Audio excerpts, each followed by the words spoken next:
আবহাওয়ার খবর জানতে চলে যাচ্ছি সহকর্মী সুকান্ত সরকারের কাছে। সুকান্ত, আজকে আমরা দেখেছি মেঘাচ্ছন্ন আকাশ ছিল, আবার রৌদ্রোজ্জ্বল দিনও ছিল, বৃষ্টি তেমন একটি দেখা যায়নি। বৃষ্টির সম্ভাবনা আছে কিনা আমাদের জানান। জি রিয়াজ, আপনাকে অসংখ্য ধন্যবাদ। দর্শক, আজ ২৬ জুলাই ২০২৬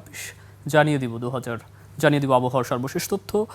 মৌসুমি বায়ু কিন্তু বাংলাদেশের উপরে বলা যায় মোটামুটি সক্রিয় রয়েছে এবং যার প্রভাবে সারা দেশে আমরা বৃষ্টিপাত কয়েকদিন ধরে লক্ষ্য করছি। তবে ঢাকা সহ আশপাশের অঞ্চলে তেমন কিন্তু আমরা বৃষ্টি লক্ষ্য করছি না। তবে আপনি যেমনটি বলছিলেন যে মেঘাচ্ছন্ন আকাশ এবং সাথে কিন্তু রোদ আমরা লক্ষ্য করছি। আপনাকে জানিয়ে রাখি কিন্তু আজ বেলা রাত ১টার মধ্যে দেশের যে ৭টি অঞ্চল রয়েছে, যেমন খুলনা, বরিশাল, চট্টগ্রাম, কক্সবাজার এবং নোয়াখালী, এইসব এলাকায় আসলে বলা হয়েছে যে ঘন্টায় ৬০ থেকে ৪৫ কিলোমিটার গতিবেগে ঝোড়ো হাওয়া বয়ে যেতে পারে এবং একই সঙ্গে এই সব এলাকায় কিন্তু বৃষ্টিপাত এবং ঝোড়ো হাওয়ার কথাও কিন্তু জানানো হয়েছে এবং সেই সঙ্গে বজ্রবৃষ্টি হওয়ার কিন্তু সম্ভাবনার কথা আমরা জেনেছি। এবং আপনাকে আরও একটু জানিয়ে রাখি, ঢাকা, চট্টগ্রাম, রাজশাহী, খুলনা, বরিশাল এই সব বিভাগের কিছু কিছু জায়গায় আবার বৃষ্টিপাতের সম্ভাবনার কথা জানানো হয়েছে।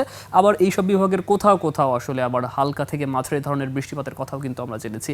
এবং সারা দেশের উপরে যে বৃষ্টি আসলে আমরা কিছু কিছু সময় আমরা লক্ষ্য করছি, সেটি কিন্তু কন্টিনিউ থাকবে। এবং এই মুহূর্তে আসলে একটু লক্ষ্য করব যে ঢাকা সহ আসলে আশপাশের অঞ্চলে কেমন তাপমাত্রা রয়েছে।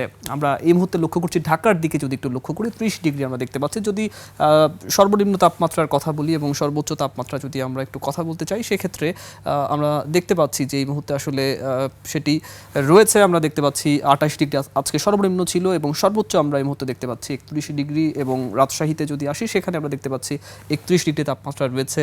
এবং আমরা যদি বলি, আমরা এখানে দেখতে পাচ্ছি কক্সবাজারে, সেখানে কিন্তু তাপমাত্রা বেশ কিছুটা কম, সেদিকে আমরা ২৬ ডিগ্রি লক্ষ্য করছি। এছাড়া আমরা দেখতে পাচ্ছি আসলে যে আসলে ঢাকার আশপাশে আরেকটু যদি বলি যে মাদারীপুর, আমরা সেখানে দেখতে পাচ্ছি ২৯ ডিগ্রি, যশোরে দেখতে পাচ্ছি ২৯ ডিগ্রি, কুমিল্লাতে দেখতে পাচ্ছি ২৯ ডিগ্রি এবং কক্সবাজারের কথা যেটি বলেছি ২৬, এবং চট্টগ্রামে সেটি কিন্তু রয়েছে আসলে ২৭ ডিগ্রি, এবং সিলেটে আমরা দেখতে পাচ্ছি ২৮ ডিগ্রি। অর্থাৎ সারা দেশে এই মুহূর্তে আমরা আসলে লক্ষ্য করেছি যে বৃষ্টিপাত কিছুটা সারা দেশে আসলে কম বেশি রয়েছে, যার কারণে তাপমাত্রাও কিন্তু বেশ কিছুটা কম। আবার যখন তাপমাত্রা বৃদ্ধি পাচ্ছে রোদের, তখন কিন্তু আবার তাপমাত্রা বেড়ে যাচ্ছে।